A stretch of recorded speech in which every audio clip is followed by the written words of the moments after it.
শতাব্দীর পর শতাব্দী চলে গেল, এখন পর্যন্ত আমাদের হুঁশ ফিরছে না। আর কতগুলো মুসলমানের জীবন গেলে আমাদের হুঁশ ফিরবে? যেদিন আমার বাড়িতে বোম পড়বে ওই দিন হুঁশ ফিরবে, যেদিন আমার বাসায় এসে বোমটা পড়বে ওই দিন হুঁশ ফিরবে, চোখ খুলবে আমাদের। এখন ঝাঁকে ঝাঁকে আবাবিল আসবে না, ঝাঁকে ঝাঁকে আবাবিল এসে আল্লাহ দুশ্মনের গায়ে পাথর ফেলবে না। ভালো করে বোঝার চেষ্টা করে। ঝাঁকে ঝাঁকে আবাবিল এসে, তৈরদ আবাবিল এসে বস্তি বাহিনীর গায়ে পাথর ফেলবে না। এখন সেই যুগ নয়, এখন পাথর আপনাকেই ফেলতে হবে। কথা বুঝতে পারছেন? এই পাথর ফেলার দায়িত্ব এখন মুসলমানদের হাতেই নিতে হবে। সেই ওই দায়িত্ব মুসলমানরা যখন নিয়েছিল, বাইতুল মুকাদ্দাস আমাদের হাতেই ছিল। যখন থেকে আমরা ওখান থেকে সরে গেছি, তখন থেকে আস্তে আস্তে আস্তে আস্তে ওগুলো ক্রুসেডারদের হাতে চলে গেছে, জায়নিস্টদের হাতে চলে গেছে, ইহুদিদের হাতে চলে গেছে, নাসারাদের হাতে চলে গেছে। দুঃখজনক না এটা আমাদের জন্য? লজ্জার না? লজ্জা। তবে ইনশাআল্লাহ তাআলা আমরা নিশ্চিতভাবে বলতে পারি এই গ্লানি আমরা কাটিয়ে উঠবো ইনশাআল্লাহ।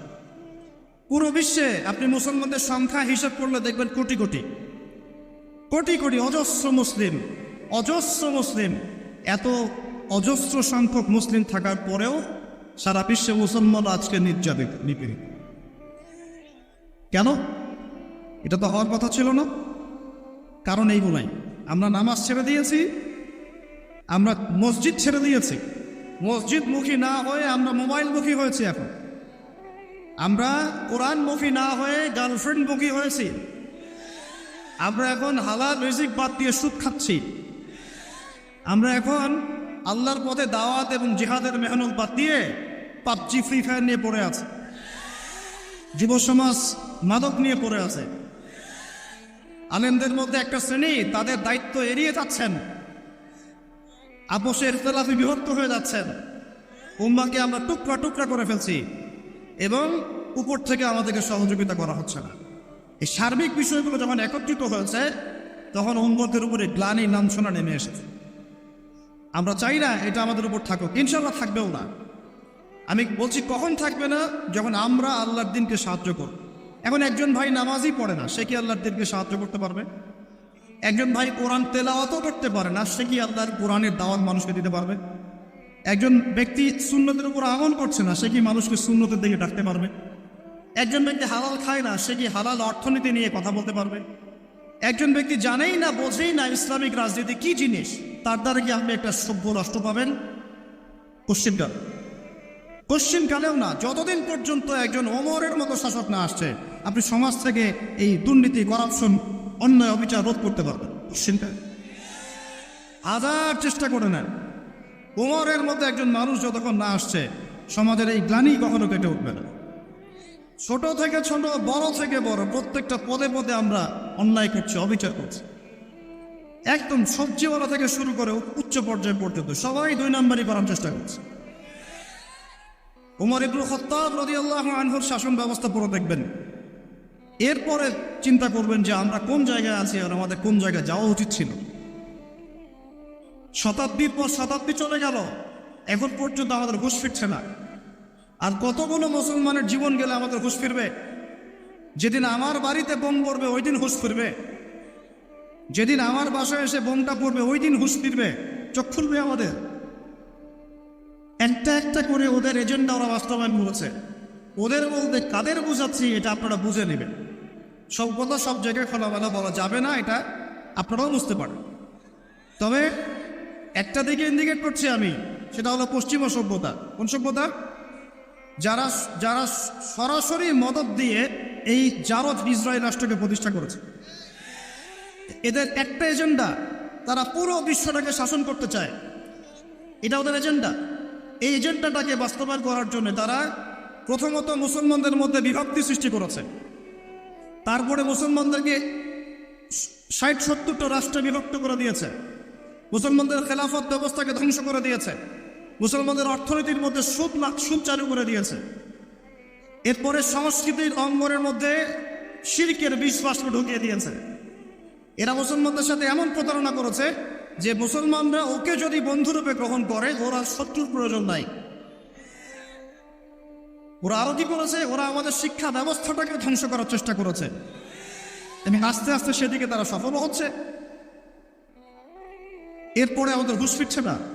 আর যখন মুসলমানরা ঈমান কালিমা এইসব চেতনা নিয়ে দাঁড়ানোর চেষ্টা করেছে, যারাই দাঁড়ানোর চেষ্টা করেছে ওই প্রত্যেকটা রাষ্ট্রকে তারা আক্রমণ করেছে। বিশ্বের বুকে তাকিয়ে দেখেন, একটা একটা করে নাম মেনশন করা যাবে। এরপরে আমরা পড়ে আছে আমাদের সেই ছোট চিন্তার মধ্য দিয়ে, ক্ষুদ্র চিন্তা নিয়ে, কে কোন দল করি আর কে কোন সংগঠন করি, কে কোন রাজনৈতিক দল করি, কে কোথায় হাত বাঁধি, কে আমিন জোরে বলি, কে আসতে বলি, এগুলোই আমাদের আলোচনার বিষয় হয়ে গেছে। এখন পর্যন্ত বুঝতে পারলাম না যে আমরা সবাই মিলে একটা জাতি, একটা উম্মাহ। আমাদেরকে আল্লাহ দায়িত্ব দিয়েছেন আল্লাহর জমিনে খেলাফতের দায়িত্ব। আল্লাহ পাক আদম আলাইহিস সালামকে এই জমিনে খলিফা করে পাঠিয়েছেন। নূহ আলাইহিস সালাম এই জমিনে আল্লাহর খলিফা ছিলেন, ইব্রাহিম খলিফা ছিলেন, মূসা খলিফা ছিলেন, দাউদ খলিফা ছিলেন, সুলাইমান খলিফা ছিলেন, ইউসুফ খলিফা ছিলেন, মূসা ঈসা খলিফা ছিলেন, মুহাম্মদ রাসূলুল্লাহ সাল্লাল্লাহু আলাইহি ওয়াসাল্লাম আল্লাহর খলিফা ছিলেন। এরপরে আবু বকর সিদ্দিক, ওমর, ওসমান, আলী তারা আল্লাহর খেলাফতের দায়িত্ব পালন করেছেন। তখন মুসলমানরা বীরের মতো মাথা উঁচু করে বেঁচেছিল। একজন মুসলমানের গায়ে হাত তুলবে আর একটা মুসলমান মেয়ের ইজ্জত নষ্ট করবে, এই দুঃসাহস দেখানোর সাহস পুরো বিশ্বের কোথাও ছিল না। আর আজকে আমাদের চোখের সামনে হাজার হাজার মুসলমানকে মেরে ফেললেও একটা টু শব্দ করার কোনো সুযোগ নেই। আমার হাত পা বেঁধে ফেলা হয়েছে, হাত পা বেঁধে অত্যাচার করা হচ্ছে দিনের পর দিন। একদিন 200, 300, 500, 1000 ছোট ছোট বাচ্চাদেরকে বোমের হত্যা করা হচ্ছে, আমরা কিছুই বলতে পারি। যারা এগুলোর পক্ষে কথা বলে তাদেরকে সমাজে বিতর্কিত করা হচ্ছে। এবং দাড়িটুপিওয়ালা কিছু মানুষ, তথাকথিত দাড়িটুপিওয়ালা কিছু মানুষ এই মানুষগুলোকে বিতর্কিত করার দায়িত্ব নিয়ে নিয়েছে।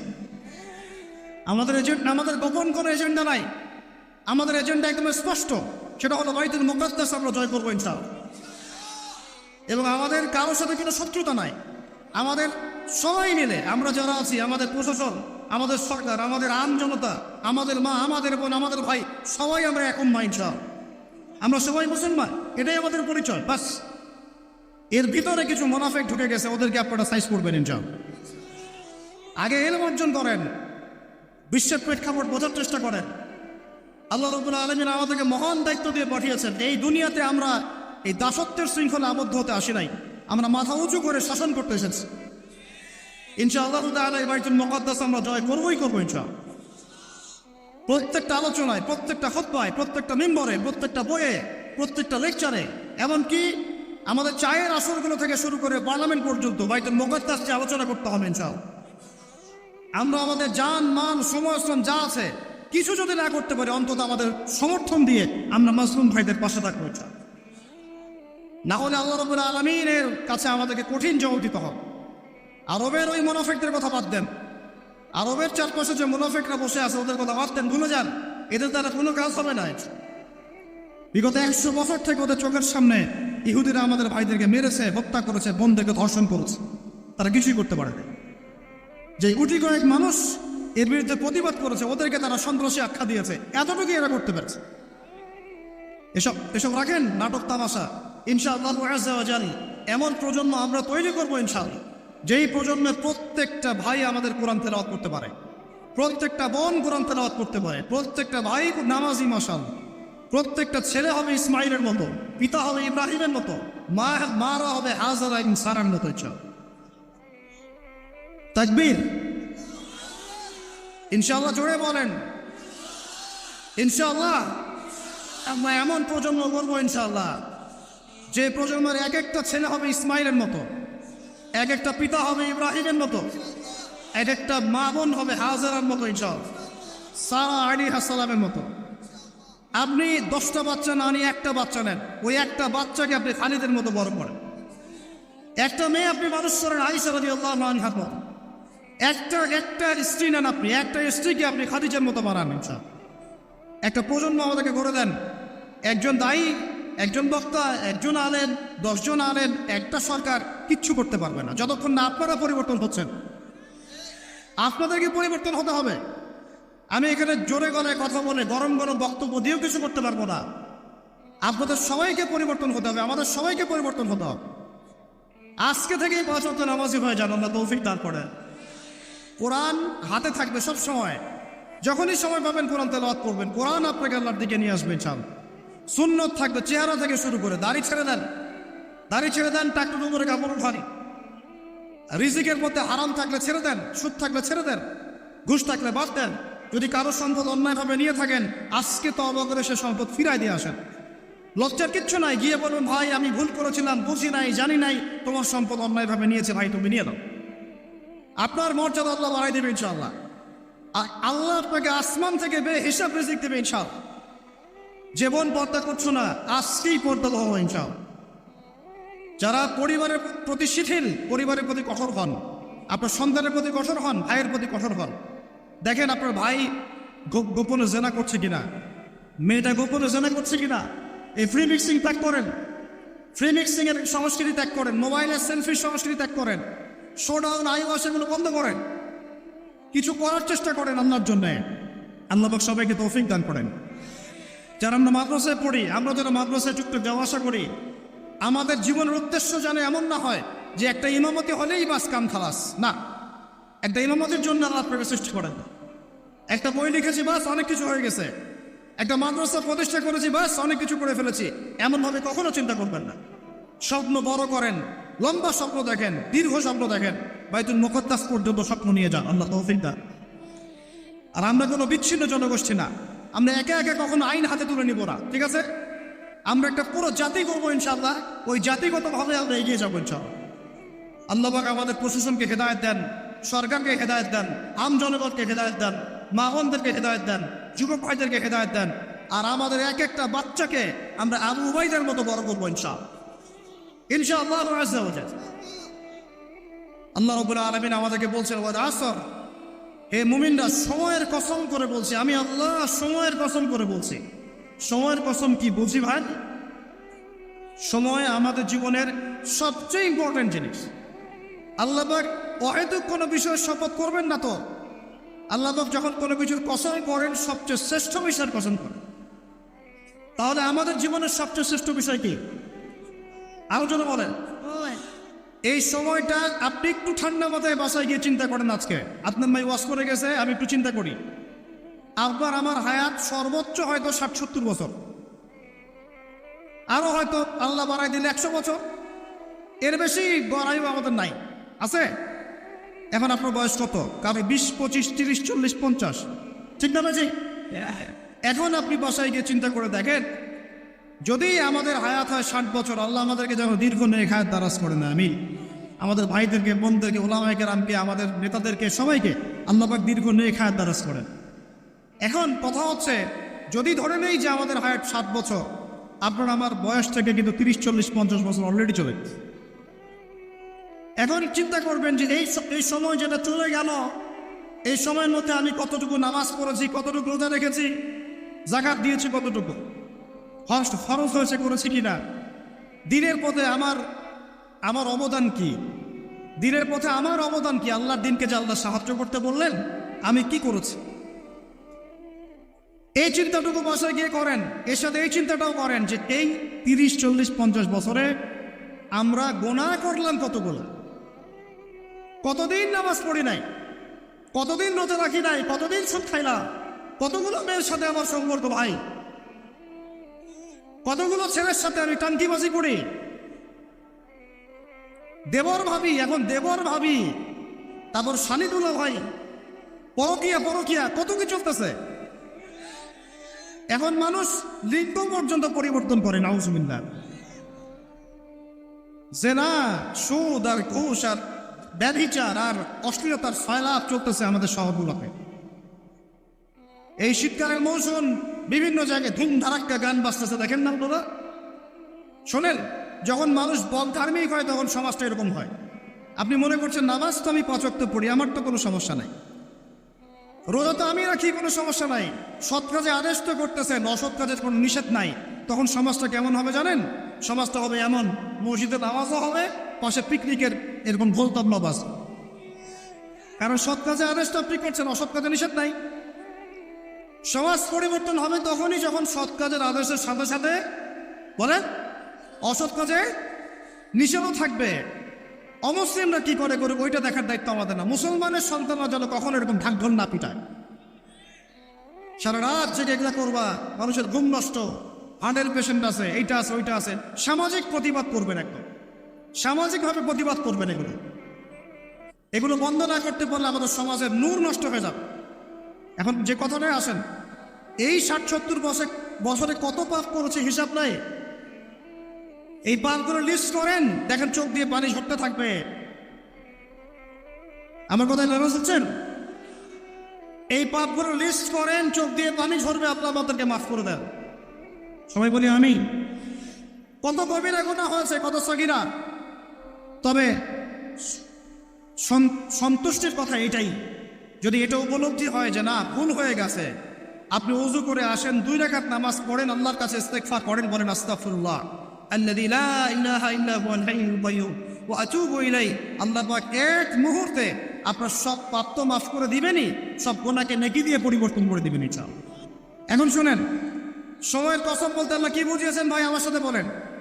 সময়ের গুরুত্ব, সময়ের, আরো আসতে বলেন, সময়ের ওয়াল আসরি মানে সময়ের কসম, মানে সময়ের গুরুত্ব। আমাদেরকে সময়কে গুরুত্ব প্রদান করতে হবে। আল্লাহ পাক তৌফিক দান করেন। আজকে বাসায় কি করবো? হায়াতের হিসাব নিব, কি করেছি এত বছরে, আর কি কি পাপ করেছি। পাপগুলোর কথা মনে পড়লে তওবা করে ফিরে আসবো ইনশাআল্লাহ। আল্লাহ পাক তৌফিক দান করেন। আর এখন বাকি সময় যতটুকু হায়াত আমাদের বাকি আছে, আমাদের কি কর্তব্য বলেন ভাই? আমাদের কর্তব্য কি এতটুকুই যে যেভাবে জীবনযাপন করছি এইটুকুই করবো, না আমাদের আরো কোনো কর্তব্য আছে? কথা কি বোঝা যায় না যায়? আমাদের কর্তব্য কি বলেন? 1 নাম্বার, আমরা নিজেরা আগে আল্লাহ পাকের কোরআন এবং নবীর সুন্নতের উপর আমল করবো ইনশাআল্লাহ, রাজি আছি? 2, আমাদের পরিবারকে এর উপরে প্রতিষ্ঠা করবো ইনশাআল্লাহ, রাজি আছি? 3, আমাদের সন্তানদেরকে কোরআন সুন্নাহ অনুযায়ী বড় করবো ইনশাআল্লাহ, রাজি আছি? 4, আমাদের অর্থনীতি হবে হালাল কোরআন সুন্নাহ ভিত্তিক, রাজি আছি? 5, আমাদের শিক্ষা হবে কোরআন সুন্নাহ ভিত্তিক, রাজি আছেন? আমাদের সামাজিক যে সিস্টেম এটা হবে কোরআন সুন্নাহ ভিত্তিক, রাজি আছেন? এর উপরে আমি গেলাম না।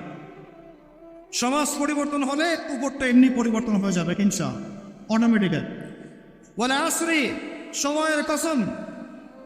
আরেকটা বিষয়, সময়ের কসম বলতে আল্লাহ পাক এটাও বুঝিয়েছেন, একটু অতীতের দিকে তাকায় দেখেন, অতীতের দিকে, পাস্টের দিকে তাকান, অতীতের দিকে তাকান, যুগ যুগ ধরে একটা সুন্নতের দিকে আপনি তাকান, যে পৃথিবীর শুরু থেকে কিয়ামত পর্যন্ত আল্লাহ পাকের একটা সুন্নত আছে।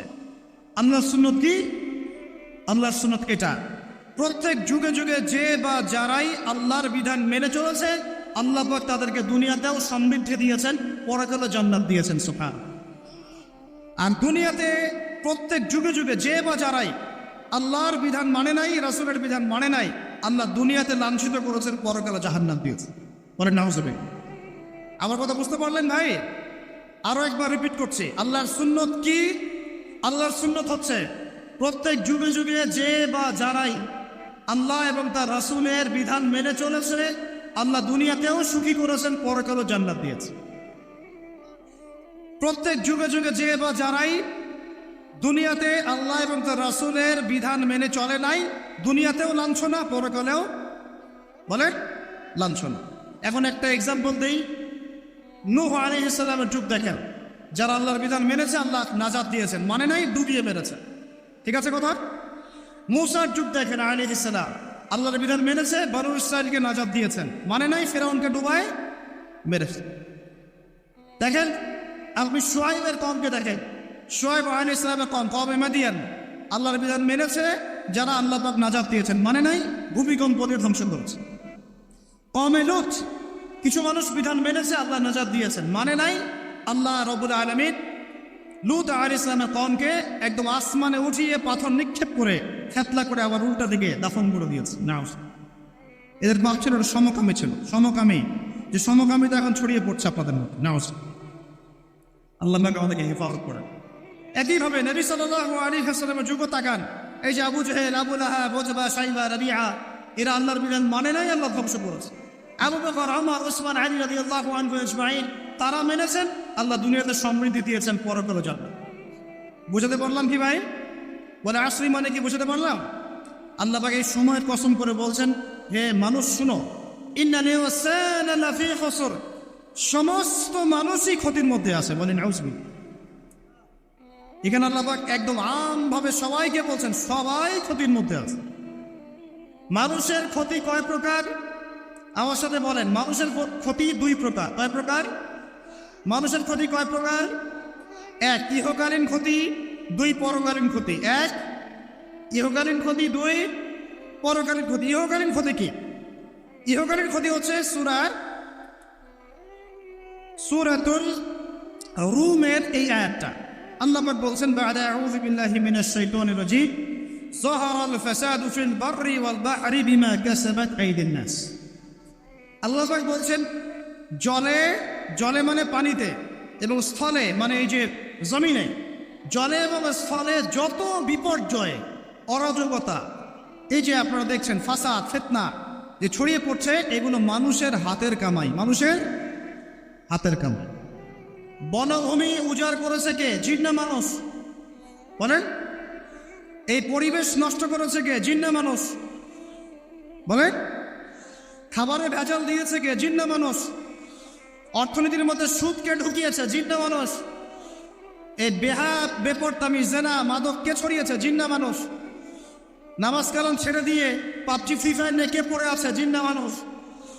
বলেন, জিন না মানুষ? আল্লাহর বিধান বাদ দিয়ে শয়তানের বিধান চালু করেছে কে? জিন না মানুষ? যাহারাল ফাসাদু ফিল বাররি ওয়াল বাহরি বিমা কাসাবাত আইদিন নাস। জলে স্থলে যত বিপর্যয়, অরাজকতা, সমস্যা, এগুলো মানুষের হাতের কামাই। বলি নাউজুবিল্লাহ। আমরা যা করবো তাই পাবো। আমরা যা করবো তাই। মাদক খাচ্ছেন আপনি, আপনাকে ফল ভোগ করতে হবে। সুদ খাচ্ছেন আপনি, আপনাকে ফল ভোগ করতে হবে। এই বেহায়ের মতো মেয়েরা চলছে, ওকেই দেখবেন ফল ভোগ করতে হবে। মেয়ের সাথে হারাম সম্পর্ক করছেন, আপনাকে ফল ভোগ করতে হবে। যে যে পাপ করবে তাকে তার ফল ভোগ করতেই হবে। আল্লাহ পাক আমাদেরকে হেফাজত করেন, মাফ করেন। তাহলে মানুষের একটা ক্ষতি পেলাম, ইহকালীন ক্ষতি। কি ক্ষতি ভাই? আর দুই নাম্বার হচ্ছে পরকালীন ক্ষতি। পরকালীন ক্ষতি যেমন, এবার বোঝেন, এই যে আমরা নিশ্চিন্তে ঘুমাই, সারা জীবন 30, 40, 50 বছর নিশ্চিন্তে কাটাচ্ছি, কোনো ফিকির নাই, নিজের পরিবারের, সমাজের, রাষ্ট্রের, উম্মার কোনো ফিকির নাই, অথচ এই মানুষের সামনে অপেক্ষা করছে মৃত্যু। জি, আজকে থেকে 100 বছর পরে আমাদের মধ্যে কেউ থাকবে না পৃথিবীতে, এটাই সত্য। তারপরে আছে কবরের সওয়াল জবাব, তারপরে মিজান, এই পুলসিরাত, পুনরুত্থান, জান্নাত, জাহান্নাম, এগুলো আমাদের সামনে অপেক্ষা করছে। আর সেই মানুষ নিশ্চিন্তে বসে বসে মেয়ের সাথে টাঙ্গি মারে। সেই মানুষ বাইক নিয়ে একটা মেয়েকে নিয়ে ঘুরছে। সেই মেয়ে একটা ছেলের সাথে চটপটি ফুচকা খায়। সেই লোক আল্লাহর বিধানকে সরাই দিয়ে শয়তানের বিধান চালু করা শুরু করে। সেই ব্যক্তি সুদ খাচ্ছে। সেই ব্যক্তি ট্রান্সজেন্ডার এই মতবাদ প্রমোট করতেছে। হ্যাঁ, সেই ব্যক্তি শিক্ষার মধ্যে ইসলাম বিদ্বেষী বিষয় ঢোকাই দিল। অথচ এই মানুষের সামনে পরকাল অপেক্ষা করছে। একদম টেনে হিস্ট্রি আল্লাহ পাক সামনে নিয়ে দাঁড় করাবেন, দাঁড় করে জিজ্ঞাসা করি, তাহলে আমরা কত অপদার্থ, কত বোকা, আমরা কি বুঝতে পারছি ভাই? একটু বুঝতে পারছেন কি? আল্লাহ পাক সূরা আহজাবে এটাও কিন্তু বলেছেন যে ইন্নাল ইনসানা যালুমান জাহুলা। এর আগে আল্লাহ বলেছেন ওয়ালাকাদ আরাদনাল আমানাতা আলাস সামাওয়াতি ওয়াল আরদি ওয়াল জিবালা ফাআবাইনা আন ইয়াহমিলনাহা ওয়া আশফাকনা মিনহা ফাহামালাহা আল ইনসান। সুবহানাল্লাহ। আল্লাহুম্মা লা ইলমা লানা ইল্লা মা আল্লামতানা ইন্নাকা আনতাল আলিমুল হাকীম। আয়াতের অর্থ শুনেন, মানুষ যে জালেম, জাহেল, আমরা যে অপদার্থ, আল্লাহ পাক কি বলছেন? আল্লাহ বলছেন ওয়ালাকাদ আরাদনাল আমানাতা আলাস সামাওয়াতি ওয়াল আরদি ওয়াল জিবাল। আমি ইসলামের এই আমানত, শরিয়াত, কোরআন হাদিসের এই যে আমানতটা, এটা আসমান সমূহকে দিতে চেয়েছিলাম। তোমরা কি নিবা? আমি জমিনকে দিতে চেয়েছিলাম, তোমরা নিবা? আমি পাহাড়কে দিতে চেয়েছিলাম, আমানত কি নিবা? ফাআদাইনা, তারা বলেছে না, নিতে পারো। ওয়াশফাকনা মিনহা, তারা অক্ষমতা প্রদর্শন করেছে। ফাহামালাহা আল ইনসান, মানুষ সেই আমানতটা কাঁধের মধ্যে বহন করেছে। আমরা সেই আমানত কি করেছি ভাই? কাঁধে বহন করেছে। আল্লাহ পাক বলেছেন ইন্নাল ইনসানা যালুমান জাহুলা। মানুষ কত জালেম, মানুষ কত জাহেল। আমাদের সামনে পরকালীন এই কঠিন জবাবদিহিতা অপেক্ষা করছে। এরপরে আমাদের জীবনযাপন পদ্ধতি দেখলে মনে হয় যে আমাদের মধ্যে আর গরু ছাগলের মতো কোনো পার্থক্য নেই। কেন? গরু ছাগলের কাজ কি? খাবে, ইস্তেঞ্জা করবে আর সহবাস করবে, বাস। আমাদের এখন এই তিনটা কাজ। কি খাবো, আর কোন টাইলস ফিটিং বাসায় পায়খানা করব, আর কতগুলো বাচ্চা পয়দা করতে হবে, বেশ। এর বাইরে আমাদের চিন্তা কোথায়? আচ্ছা, এবার আসেন সময়ের কসম বুঝতে পারলেন? ইন্নাল ইনসানা লাফি খুসর বুঝতে পারলেন? আচ্ছা, আল্লাহ পাক এবার আমাদেরকে বলছেন, আচ্ছা ঠিক আছে, 4টা গুণ অর্জন করো। কয়টা ভাই? একটু বসেন, সবর করেন, আমরা অনেক লম্বা আলোচনা করব না, আমরা বুঝতে পারছি রাত অনেক গভীর হচ্ছে, আমরা সংক্ষিপ্ত করবো ইনশাল্লাহ। আমার সাথে বলেন, কয়টা গুণ অর্জন করব? আল্লাহ পাক বলছেন, এই 4টা গুণ যারা অর্জন করবে তারা ওই ক্ষতি থেকে বেঁচে থাকবে। সুবহানাল্লাহ। দুনিয়াতেও তারা সফল হবে, পরকালেও সফল হবে ইনশাআল্লাহ। আল্লাহ বলছেন ইল্লাল্লাযীনা আমানু, তারা নয় যারা এক ঈমান এনেছে, তারা ক্ষতির মধ্যে নাই, যারা ঈমান এনেছে। 2 ওয়া আমিলুস সালিহাত, সৎ আমল সম্পাদন করেছে। কি আমল? সৎ আমল। তারপরে ওয়া তাওয়াসাউ বিল হক, পরস্পরকে সত্যের উপদেশ দিয়েছে। কিসের উপদেশ? সত্যের। 4 ওয়া তাওয়াসাউ বিস সবর, এবং পরস্পরকে ধৈর্যের উপদেশ দিয়েছে। কয়টা বললাম বলো তো ভাই? আমার সাথে বলো। 1 নম্বর কি? যারা, আপনারা কি হাসি তামাশা করতে আসছেন এখানে? এটা ক্লাসের মতো মনে করেন, এটা একটা ক্লাসের মতো মনে করেন। ট্রেডিশনাল ওয়াজ মাহফিল বাদ দেন, ওই সুর গল্প কেচ্ছা কাহিনী বন্ধ করেন, কিছু শিখেন। 4টা গুণাবলী অর্জন করলে ক্ষতি থেকে বাঁচতে পারবো, অন্যথায় কোনো সুযোগ নাই। যত বড় ফকিহ হন, আলেম হন, মুহাদ্দিস হন, মুফাসসির হন, পলিটিক্যাল নেতা হন, কোনো লাভ নাই, কিচ্ছু হবে না পরকালে, একদম নাজাতের রাস্তা বন্ধ যদি 4টা গুণাবলী অর্জন না করতে পারি। কয়টা ভাই? 1 নম্বর ইল্লাল্লাযীনা আমানু, যারা ইমানদার হয়েছে। 1 নম্বর কি? ইমানদার হয়েছে, পাক্কা ইমানদার হয়েছে। 2 নম্বর ওয়া আমিলুস সালিহাত, সৎ আমল করেছে। কি আমল? ওয়া তাওয়াসাউ বিল হক, হকের দাওয়াত দিয়েছে। কিসের দাওয়াত? 4 নম্বর ওয়া তাওয়াসাউ বিস সবর, ধৈর্যের দাওয়াত দিয়েছে, ধৈর্যের উপদেশ। কিসের উপদেশ? এটা কি শুধু একজন ব্যক্তির উপরে বর্তাবে না সবার উপর দায়িত্ব? এই সূরায় কি শুধু আলেমদেরকে উদ্দেশ্য করা হচ্ছে? শুধু মুফাসসিরদেরকে, শুধু মুহাদ্দিসদেরকে, শুধু বক্তাদেরকে, নাকি সবাইকে? এই সবাই মিলে যখন এই 4টা গুণাবলী অর্জন করবেন, দেখবেন ইনশাআল্লাহ দুনিয়াতেও বিজয় আমাদের, পরকালে আমাদের ইনশাআল্লাহ। এবার একটু ব্যাখ্যা করে, সংক্ষিপ্ত করে। ঈমান মানে কি? ঈমান অর্থ কি? বিশ্বাস। ঈমানের পিলার কয়টা? ঈমানের স্তম্ভ পিলার কয়টা? বলেন 6টা। কয়টা? আমার সাথে বলেন কয়টা? 1 নম্বর আল্লাহ বিশ্বাস। কোথায় বিশ্বাস? এক আল্লাহ বিশ্বাস, আল্লাহ ছাড়া কোনো মাবুদ নাই, এবং আল্লাহর তাওহীদে বিশ্বাস, শিরক থেকে দূরে থাকা। 2 আল্লাহ পাকের মালায়েকা ফেরেশতা মণ্ডলীতে বিশ্বাস। ফেরেশতায় বিশ্বাস করি তো ইনশাআল্লাহ? এই জায়গাটাতে ফেরেশতারা আছেন, বিশ্বাস করেন? আমাদের দুকালে ফেরেশতা আছেন, বিশ্বাস করেন? আপনি যখন আয়াতুল কুরসি পড়ে ঘুমান, তখন একজন ফেরেশতা আপনাকে পাহারা দেন, বিশ্বাস করেন? সুবহানাল্লাহ। এরকম অগণিত অসংখ্য ফেরেশতা আছে আল্লাহ পাকের। কতগুলা? এই আরশে আজিম, এই আমরা বলি আরশে আজিম, নিচে একটা জায়গা আছে সপ্তম আসমানের উপরে, তার নাম হলো বাইতুল মামুর। কি নাম? বাইতুল। ওটা হচ্ছে একটা ফেরেশতাদের তাওয়াফ করার জায়গা। আমরা যেমন কাবা ঘরে তাওয়াফ করি না? করি না? কারা কারা করেছেন হাত তোলেন।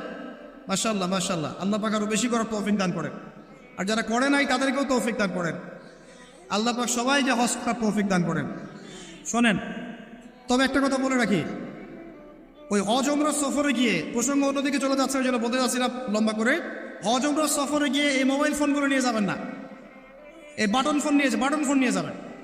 এই মোবাইল ফোন হজ উমরা সফরে নষ্ট করে ফেলেছে। এই হজ উমরা সফরে আমরা দেখে আসলাম যে মোবাইল ফোনের কারণে মানুষ ইবাদতের যে নূর নষ্ট করে ফেলেছে।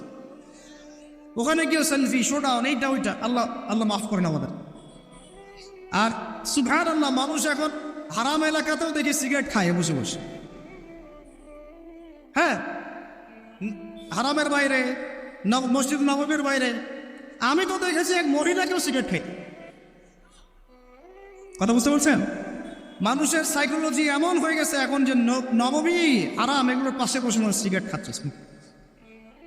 আপনারা যারা সফরে গিয়েছেন বা যাবেন ভবিষ্যতে, এই ফোন আর এই জিনিসগুলো আপনারা কখনো, খবরদার এগুলো কখনো করতে যাবেন। সিগারেট তো এমনিতেই খাবেন না, বলছি মোবাইল ফোনও নিয়ে যাবেন না, স্মার্টফোনটা নিয়ে যাবেন না। যে ফোনটাতে বাটন কথা বলা যায় এটার উপর নিয়ে যান। যদি নিয়ে যেতেই হয়, এটাকে হোটেলে বা কোথাও রেখে আসবেন, ইবাদতের মধ্যে এটা নিয়ে যাবেন। যাই হোক, ওইদিকে যাচ্ছি না, ওইটা অন্য প্রসঙ্গ। যেটা বলতে চাচ্ছিলাম যে আল্লাহ পাকের অগণিত ফেরেশতা আছেন, এই ফেরেশতাদের তাওয়াফের জন্যে আল্লাহ পাক একটা ঘর বানিয়েছেন, তার নাম বাইতুল মামুর। কি নাম? তাই বাইতুল মামুরে যে ফেরেশতা একবার তাওয়াফ করে, কয়বার ভাই? সে আর কিয়ামত পর্যন্ত তাওয়াফের সুযোগ পাবে না। বলেন সুবহানাল্লাহি ওয়া বিহামদিহি সুবহানাল্লাহিল আযীম। তাহলে আপনি কি বুঝতে পারলেন আল্লাহর ফেরেশতার সংখ্যা কত? যে একবার তাওয়াফ করেছে সে কিয়ামত পর্যন্ত আর সুযোগ পাবে না। চিন্তা করা যায়। এখন ইমানের পিলার কয়টা বললাম ভাই? 1 নম্বর কিসে বিশ্বাস? আল্লাহ বিশ্বাস করি তো নাকি? তা আল্লাহ বিশ্বাস করলে যুবকরা এখন আত্মহত্যা করে কেন? বলেন, আল্লাহ বিশ্বাস যদি করেন তাহলে রেজাল্ট খারাপ হলে আত্মহত্যা করেন কেন? আল্লাহ আপনার তাকদীর লিখেন নাই? আল্লাহ বিশ্বাস করলে আপনি চাকরি পাচ্ছেন না, হতাশ কেন? আল্লাহ যদি বিশ্বাস করবেনই তাহলে আপনি মেয়ের পিছনে জীবন নষ্ট করছেন কেন? আল্লাহতে যদি বিশ্বাস থাকেই তাহলে নামাজ নাই কেন? আল্লাহ যদি বিশ্বাস করেনি আলহামদুলিল্লাহ, তাহলে যাকাত দেন না কেন? তাহলে দ্বীনের জন্য কোনো ফিকির নাই কেন? দ্বীনি ইলম অর্জন কেন করেন না? কেন কোরআন তেলাওয়াত করা শেখেন না? কথাগুলো কি কষ্ট পাচ্ছেন? একটু পান, আমি দোয়া করি একটু যেন আপনি কষ্ট পান, এবং এই কষ্টটা যেন আপনাকে আল্লাহর দিকে নিয়ে আসে। এই কষ্টটাই যেন আপনাকে আল্লাহর দিকে নিয়ে আসে। আল্লাহ তৌফিক দান করেন, আমিন। সবসময় নরম নরম ওয়াজে কাজ হয় না, সবসময় নরম নরম কথা বলে কাজ হয় না। আমাদের কাছে আবু বকর রাদিয়াল্লাহু আনহুর সুন্নতও আছে, ওমর ইবনে খাত্তাবের সুন্নতও আছে। আল্লাহ পাক আমাদেরকে তৌফিক দান করেন, আমিন। তাহলে ভাই আল্লাহ বিশ্বাস করবো তো ইনশাআল্লাহ? তাহলে এক কথায় আল্লাহর কোনো হুকুম ছাড়া যাবে না। রাজি? আল্লাহ পাকের কোনো হুকুম আহকাম ছাড়বো না ইনশাআল্লাহ। রাজি আছেন? আল্লাহ তুমি কবুল করো, আমিন। 2, আল্লাহ পাকের ফেরেশতা মণ্ডলীতে বিশ্বাস করি তো ইনশাআল্লাহ? ফেরেশতায় বিশ্বাস করলে গোপন পাপ কিভাবে করতে পারি? ফেরেশতায় বিশ্বাস করলে বাথরুমে পাপ করেন কিভাবে? ফোনের মধ্যে পাপ করেন কিভাবে? গোপনে মেয়ের সাথে পাপ করেন কিভাবে? গোপনে গোপনে পরকীয়া করেন কিভাবে? যদি আল্লাহকে আমরা আল্লাহ ফেরেশতার বিশ্বাস থাকেই, তাহলে আমাদের এই ফেরেশতারা নিচ্ছে না সব কিছু? নিচ্ছে না? আল্লাহ পাক আমাদেরকে বিশ্বাস করার মতো করার তৌফিক দান করেন। হাদিসে জিবরিল সহিহ মুসলিমে আছে এবং মিশকাতে আছে। হাদিসে জিবরিলের মধ্যে নবী সাল্লাল্লাহু আলাইহি ওয়াসাল্লাম বলেছেন, আন তা'বুদাল্লাহা কাআন্নাকা তারাহ ফাইন লাম তাকুন তারাহু ফাইন্নাহু ইয়ারাক। শোনো মুসলমানরা, তুমি এমনভাবে আল্লাহর ইবাদত করো যেন তুমি আল্লাহকে দেখছো, আর যদি তুমি আল্লাহকে দেখতে না পারো তাহলে জেনে রাখবা আল্লাহ তোমাকে দেখছেন। এই বিশ্বাসটার নাম হলো ইহসান। কি নাম? ইহসান। এই ইহসানের সাথে ইবাদত করলে আমাদের মধ্যে সবসময় আল্লাহ কনসিয়াসনেস থাকবে, আল্লাহ ফেরেশতারা নিচ্ছেন, আল্লাহ দেখছেন। অতএব প্রকাশ্য গোপনে আমার দ্বারা পাপ করা সম্ভব। এরপরে পাপ হতে পারে কি না? হতে পারে না? পারে না? যদি পাপ হয়ে যায় কি করবেন? হতাশ হয়ে যাবেন না। যতবার পাপ হবে 2 রাকাত নামাজ, যতবার পাপ হবে ওযু করে 2 রাকাত নামাজ, ইনশাআল্লাহ আল্লাহ পাক পাপ মাফ করে দেবেন। তাই বলে আল্লাহ পাকের এই দয়ার সুযোগ নিয়ে পাপ করতেই থাকবেন এমন,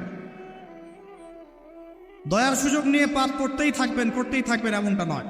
আল্লাহ পাক যেমন গফুর রহিম, আল্লাহ পাক তেমনি শাদীদুল ইকাব। আল্লাহ পাক যেমন রহমান রহিম, পরম করুণাময় অসীম দয়ালু, আল্লাহ পাক তেমনি কঠিন শাস্তিদাতাও বটে। ঠিক আছে? 2 নম্বর পিলার মালায়েকায় বিশ্বাস। 3 নম্বর ওয়া কুতুবিহি, আল্লাহ পাকের সমস্ত আসমানি কিতাবে বিশ্বাস করবো। রাজি আছি তো ইনশাআল্লাহ? তাহলে কোরআন পড়া শিখবো তো ইনশাআল্লাহ? তেলাওয়াত, আরবি ভাষা, আরবি ব্যাকরণ, তাফসীর এতটুকু শিখতে হবে। আল্লাহ পাক তৌফিক দান করেন। ওয়া রুসুলিহি, আল্লাহ পাকের সমস্ত রাসূলে বিশ্বাস করবো তো ইনশাআল্লাহ? আমরা কি শুধু নবী মুহাম্মদকে বিশ্বাস করি সাল্লাল্লাহু আলাইহি ওয়াসাল্লাম, না সমস্ত রাসূলকে বিশ্বাস করি? বলেন, কনসেপ্ট ক্লিয়ার করেন। আচ্ছা, আরেকটা কথা, আমাদের নবীজির পরে কি আরো নবী আসতে পারে? তো অনেক মানুষে বলছে যে গোলাম আহমেদ কাদিয়ানীও নবী। বাংলাদেশে যে এগুলোর সংখ্যা দিন দিন বাড়ছে, তা আমাদের কোনো ভূমিকা নাই কেন? আমাদের কি মনে হয় যে আল্লাহ পাক আমাদেরকে ধরবে না? শোনেন, যাদের প্রত্যক্ষ মদদে আর পৃষ্ঠপোষকতায় বাংলার মাটিতে এগুলো ছড়াচ্ছে, আল্লাহ পাক এক একজন জালেমের কঠিন হিসাব দেবেন। আর আমরা তো অজ্ঞ হলাম কিভাবে? ঈসাই মুসলিম আবার কি? মুসলমানদের মধ্যে কোনো ঈসাই মুসলিম বলে কোনো শব্দ নাই। আমাদের কালিমা স্পষ্ট, লা ইলাহা ইল্লাল্লাহ, আল্লাহ ছাড়া কোনো মাবুদ নাই, মুহাম্মাদুর রাসূলুল্লাহ, মুহাম্মদ সাল্লাল্লাহু আলাইহি ওয়াসাল্লাম আল্লাহ পাকের সর্বশেষ নবী। তারপর লা নবিয়্যা বা'দা, তারপরে কোনো নবী আসবে না। হ্যাঁ, ঈসা ইবনে মারইয়াম আসবেন, তিনি আসবেন কখন? দাজ্জালকে হত্যা করার জন্য, নবী হিসেবে নন, তিনি আসবেন কি হিসেবে? ইম্পা হিসেবে। আল্লাহ রাব্বুল আলামিন আমাদের এক আকীদা পরিষ্কার করে রাখেন সব। আর এই ধরনের দাওয়াত যদি দিতে কেউ আসে, একটা চোর লাগাই দিবেন ধরে। তারপর কি হবে দেখা যাবে, তারপর কি হবে দেখা যাবে, একদম কষা থাপ্পড় লাগাই দিবেন। মুহাম্মদ সাল্লাল্লাহু আলাইহি ওয়াসাল্লামের উম্মত হয়ে থাকলে এদেরকে একদম সুযোগ দিবেন না। আমার নবী পরেও নবী আসবে এমন মতবাদ প্রচার করতেছে, নাউযুবিল্লাহ। ওলামায়ে কেরাম বাংলার জমিনে থাকতে এটা কখনো সম্ভব হবে না ইনশাআল্লাহ। এদের যত পণ্য আছে এগুলো একটা পণ্য ব্যবহার করবেন না কখনো। লিস্ট করে দেখবেন কোন কোন পণ্য এদের। আমি এগুলো বলতে চাচ্ছি না পাবলিক নেই, এই সচেতন হন। ইমান কোন দিক দিয়ে বের হয়ে চলে গেল, আল্লাহ পাক আমাদেরকে মাফ করেন। নবীজি এই যুগের কথাই বলছিলেন সম্ভবত, যে ইউসবিহু রাজুলু মুমিনান ওয়া ইউমসি কাফিরান, একজন ব্যক্তি সকাল করবে মুমিন অবস্থায়, সন্ধ্যা হবে কাফের অবস্থায়। আস্তাগফিরুল্লাহ। ওয়া ইউমসি মুমিনান ওয়া ইউসবিহু কাফিরান, সন্ধ্যা করবে মুমিন অবস্থায়, সকাল হতে হতে কাফের হবে। ইয়ারিউর রাজুলু দীনাহু লিআরদি দুনিয়া, দুনিয়ার সামান্য স্বার্থে মানুষ তার দিনকে বিক্রি করে দেবে। বাংলার গ্রামে গ্রামে এখন এই যে খ্রিস্টান মিশনারিদের তৎপরতা দেখা যাচ্ছে। মানুষকে, মুসলমানদেরকে খ্রিস্টান বানানো হচ্ছে টাকার প্রলোভন দিয়ে, চিকিৎসা সেবার প্রলোভন দিয়ে। আপনারা কি দেখেও না দেখার ভান করছেন, শুনেও না শোনার ভান করছেন? যাদের প্রত্যক্ষ মদত এগুলো হচ্ছে, আল্লাহ পাকের কাছে জবাব দেওয়ার জন্য প্রস্তুত হয়ে যান আপনারা। দুনিয়াতে হয়তো কিছু হবে না, কেউ কিছু করতে পারবে না, কিন্তু কাল কিয়ামতে কে ছাড়ে আপনাকে তাই দেখে নেব আপনার।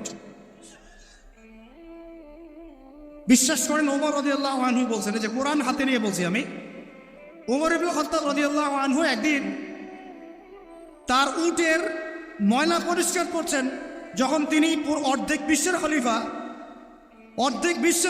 উটের ময়লা পরিষ্কার করছেন। আলী ইবনে আবি তালেব এসে বলছেন, ইয়া আমিরুল মুমিনিন, আপনি আপনার পরবর্তী খলিফাদের উপরে কত কঠিন বোঝা চাপাই দিচ্ছেন। এত কিছু করার পরে নিজে উটের বোঝাও, উটের ময়লা পরিষ্কার করছেন, আমাদের জন্য এত কঠিন করে দিলেন খেলাফতের দায়িত্ব। তখন ওমর ইবনে খাত্তাব বলছেন, এই কথাটা শোনেন। তিনি বলছেন যে আমাকে উচ্চ প্রশংসায় ভাসিও না, ইয়া আবুল হাসান। আবুল হাসান হচ্ছে আলী রাদিয়াল্লাহু আনহুর নাম। হে আলী, আমাকে উচ্চ প্রশংসায় ভাসিও না। আমি ভয় করি ইরাক তো তখন মুসলমানদের আওতায় আছে, ইরাকের ফোরাত নদীর কিনারায় যদি কোনো ছাগলের বাচ্চাও না খেয়ে মারা যায়, আমি ওমর ভয় করি কাল কিয়ামতের মাঠে আল্লাহ আমাকে এর জন্য জবাবদিহি করাবে। কি বুঝলেন? ওই যুগ আর এই যুগ লা ইস্তামিআন, এটা কখনো একসাথে মিলবে না। এগুলো জাদুঘরে চলে গেছে এখন।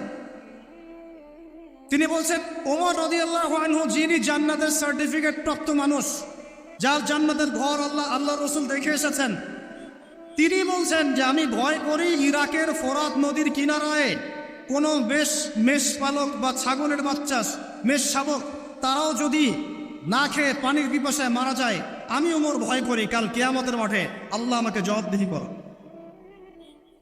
আর কিছু বলতে হবে আপনাদেরকে? বাস, যার মধ্যে নফসের মধ্যে নূর আছে তার জন্য উপদেশ যথেষ্ট। তুমি উপদেশ দাও, তুমি শুধু উপদেশ দাতা, লাস্তা আলাইহিম বিমুসাইতির, তুমি কারো প্রতি দারোগা নও। ফাযাক্কির ইন নাফআতি যিকরা, যদি উপদেশ কাজে আসে উপদেশ দিয়ে যাও। সায়াযাক্কারু মান ইয়াখশা, যে আল্লাহকে ভয় করে সে ইনশাআল্লাহ অতি শীঘ্রই লাইনে চলে আসবে, আল্লাহকে ভয় করে। বাস, আমাদের কাজ এতটুকু, এর বেশি আমাদের কোনো দায়িত্ব নাই। এখন শোনেন, যে কথা বলতে এতদূর চলে আসলাম, মুহাম্মদ সাল্লাল্লাহু আলাইহি ওয়াসাল্লামের পরে আর কোনো নবী আছে? আকীদা স্পষ্ট থাকবে তো ইনশাআল্লাহ। এবার আসেন, ওয়া কুতুবিহি বলতে আমরা সমস্ত কিতাবে বিশ্বাস করি, ওয়া রুসুলিহি বলতে আমরা সমস্ত আম্বিয়া কিরামে বিশ্বাস করি। ওয়াল ইয়াউমিল আখির, ৫ নম্বরটা কি ভাই? ওয়াল ইয়াউমিল আখিরাতের জীবনে আমরা বিশ্বাস করি। আখিরাতে যদি বিশ্বাস করি তাহলে আমাদের দ্বারা দুনিয়াকে সর্বোচ্চ অগ্রাধিকার দেওয়া সম্ভব না। আমরা দুনিয়ায় চলবো আখেরাতের স্বার্থে। কিসের স্বার্থে? দুনিয়া চলবো কিসের স্বার্থে ভাই? আল্লাহ তৌফিক দান করেন, আমিন। আমাদের চলার মূল মন্ত্র একটাই, কোন কাজ আমাদেরকে আখেরাতে বেনিফিটেড করবে, উপকার দিবে, ওই কাজে আমি আসি। যেই কাজ আমাকে পরকালে কোনো ফায়দা দেয় না, ওই কাজে আমি নাই। কথা ক্লিয়ার? যেই কাজ আমাকে আখেরাতে কি দিবে, ফায়দা দিবে, সেই কাজে আমি আসি। সেই কাজ ফায়দা দিবে না, সেই কাজে কি? তো এখন গার্লফ্রেন্ড ফায়দা দিবে? সুদ ফায়দা দিবে? বলেন, অন্যের সম্পদ আত্মসাৎ করা ফায়দা দিবে? জুলুম করলে ফায়দা দিবে? বুঝবেন, আল্লাহ পাক বোঝার তৌফিক দান করেন, আমিন। 6 নম্বরটা হচ্ছে ওয়ান তুমিনা বিল কদরি খাইরি ওয়া শাররি, তাকদীর বা ভালো মন্দের এই ফয়সালার প্রতি, আল্লাহর পক্ষ থেকে ফয়সালার প্রতি তুমি বিশ্বাস করবে। এই 6টা হলো পিলার। 6 নম্বর পিলারটা কি ভাই? তাকদীর বা ভাগ্যে বিশ্বাস করা, করি কিনা? এইখানে আপনাদের সাথে আমার কথা। তাকদীর বা ভাগ্যে বিশ্বাস করলে রিজিক নিয়ে এত পেরেশান হওয়ার কিছু নাই। তাকদীর ভাগ্যে বিশ্বাস করলে এই যে ছোটখাটো বিপদ আপদ বালা মুসিবত আসতেছে আমাদের জীবনে, আসতে আছে না, এগুলোতে বিচলিত হওয়ার কিছু নাই, কিছু নাই।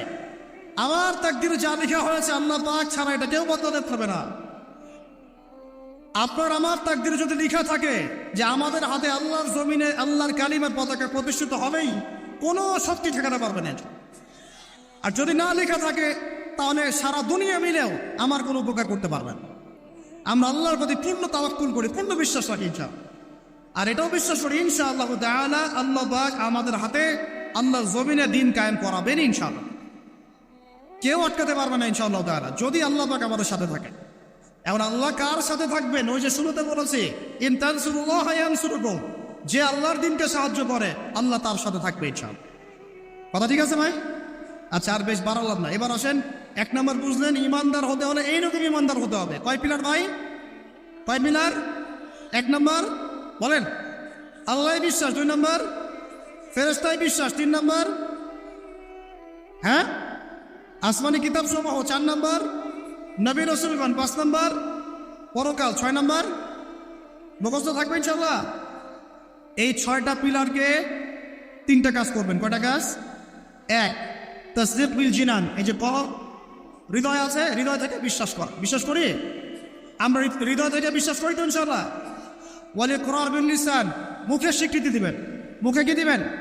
স্বীকৃতি দিচ্ছি কিনা।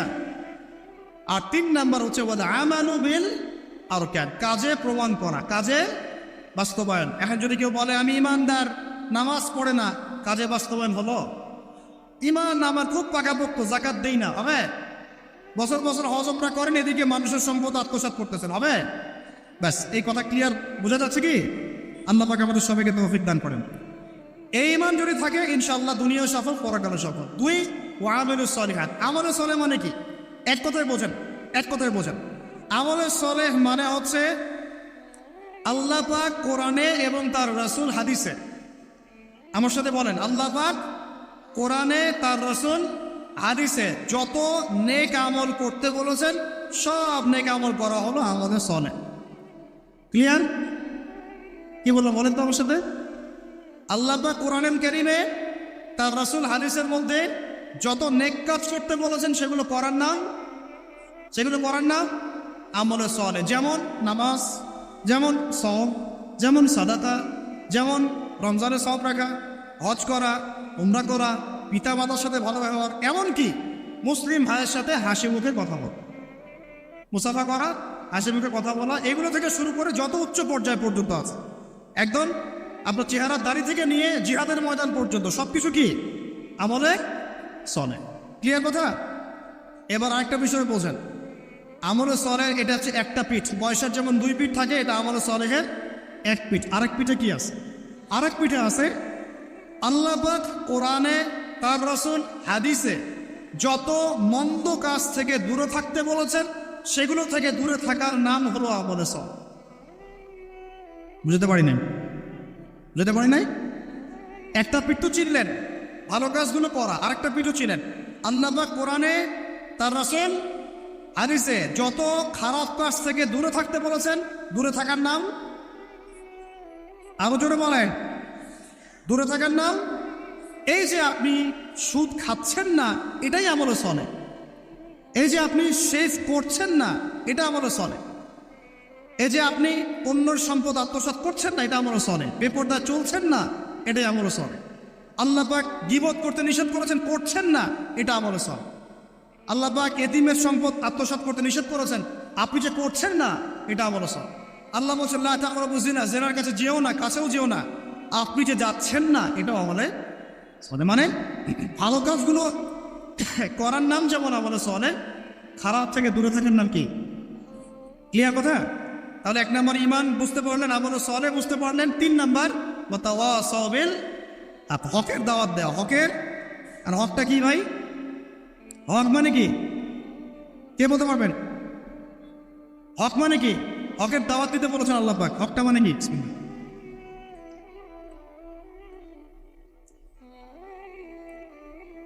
আমার হাতে কি এটা? এই জুমার রাত চলতেছে না, একটা সূরা পড়তে হয়। সূরাটার নাম কি? জোরে বলেন। সূরা কাহফ জুমার দিনে তেলাওয়াত করলে 1 জুমা থেকে আরেক জুমা পর্যন্ত আপনার এই যে হায়াত, এটা ইমানের নূর দিয়ে আল্লাহ ভরে দিয়েছে। আর এই সূরা কাহফ আপনাকে দাজ্জাল থেকে বাঁচাবে। কার থেকে বাঁচাবে? সূরা কাহফের সাথে আল্লাহ রাসূল দাজ্জালকে সম্পৃক্ত করেছেন। সূরা কাহফ ছাড়া অন্য কোনো সূরার কথা বলা হয়নি। সূরা কাহফ আপনাকে দাজ্জাল থেকে বাঁচাবে ইনশাআল্লাহ। এই সূরার মধ্যেই আছে হকের সংজ্ঞা। কিসের সংজ্ঞা?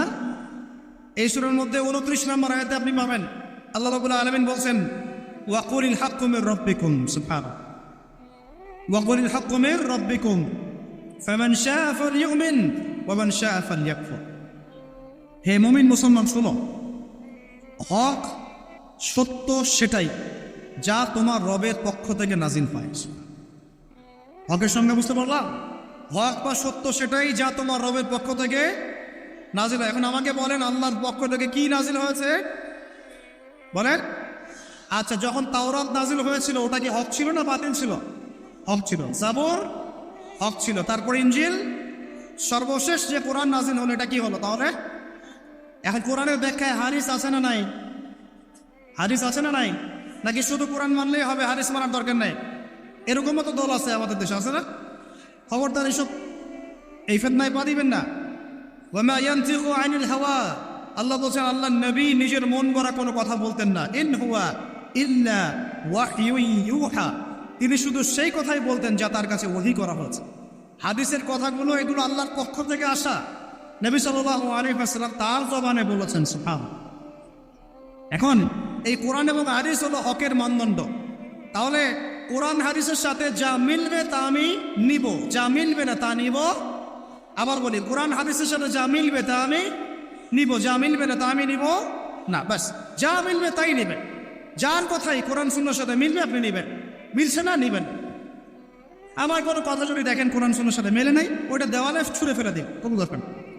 হতেই পারে মানুষের সব কথাই যে একদম 100% পারফেক্ট হবে, নট নেসেসারি, ভুল হতে পারে। যদি দেখা যায় কোরআন সুন্নাহর সাথে মেলে নাই, ছুঁড়ে ফেলে দিন। যেটা মিলেছে অবশ্যই নিতে হবে। এখন হকের মানদণ্ড কি পেলাম বলেন? হকের মানদণ্ড কি? কোরআন এবং এই হকের দাওয়াত আল্লাহ পাক দিতে বলছে। এই হকের দাওয়াত দেওয়ার দায়িত্ব কি শুধু একা আমার, একা এই যে আলেম ওলামায়ে কেরামের, নাকি আমাদের সবার? দাওয়াতের মেহনত আপনি করবেন অবশ্যই, কিন্তু ইখতিলাফি মাসালা, ফিকহি মাসালা, গভীর যে বিষয়গুলো, এগুলো নিয়ে আপনি কথা বলবেন। যেমন নামাজের দাওয়াত আপনি দিতে পারেন কি না? নিজে নামাজ পড়েন, একটা বন্ধুকে নামাজের দাওয়াত দিতে পারেন। নিজে রোজা রাখেন, মানুষকে রোজার দাওয়াত দেন। নিজে পর্দা করেন, আরেক বোনকে পর্দার দাওয়াত দেন। কিন্তু আপনি ফিকহি ইখতিলাফি মাসালার পার্থক্য বুঝেন, অনেক গভীর, এগুলো নিয়ে সমাজে ফাসাদ সৃষ্টি করতে যাবেন। ফিকহি মাসালার হাত বাঁধার, আমিনে রফলিয়া যায় নিয়ে জোরে আমিন, আস্তে আমিন, তারাবি, এটা ওইটা অনেক যে ব্যাপারগুলো আছে, এগুলো ফিকহি ইখতিলাফি মাসালা, যেগুলোর গভীর জ্ঞান অর্জন না করা পর্যন্ত কেউ ইজতিহাদ করতে পারে না। এই জন্য ওলামায়ে কেরামের কাছে আমরা যাই, ওলামায়ে কেরাম যেটা ফতোয়া দেন সেটা আমরা গ্রহণ। আমরা ওলামায়ে কেরামের সোহবত থেকে দিন শিখবো।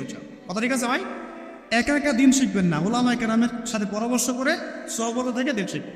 আর হকপন্থী ওলামায়ে কেরাম আর বাতিলপন্থী ওলামায়ে কেরাম কারা, এটা তো স্পষ্ট হয়ে যাচ্ছে। দেখবেন স্পষ্ট হয় নাই? এই যে অক্টোবর মাসের যে ফিলিস্তিন ইস্যু, এরপরেও কি আপনাদেরকে চেনাতে হবে যে কারা মুনাফিক আর কারা মুমিন? চেনাতে হবে। দেখেন না এই মুনাফিকদের কর্মকাণ্ড, এইরকম সময়ে তারা ইহুদিদের পক্ষে কথা বলে নাই, বলে নাই? এরকম নির্লজ্জ জাতির, নির্লজ্জ একটা প্রজন্ম যারা যুদ্ধ চলাকালীন ইহুদিদের পক্ষে কথা বলেছে। আল্লাহ পাক হেফাজত করে না আমাদেরকে এই ফেতনা থেকে।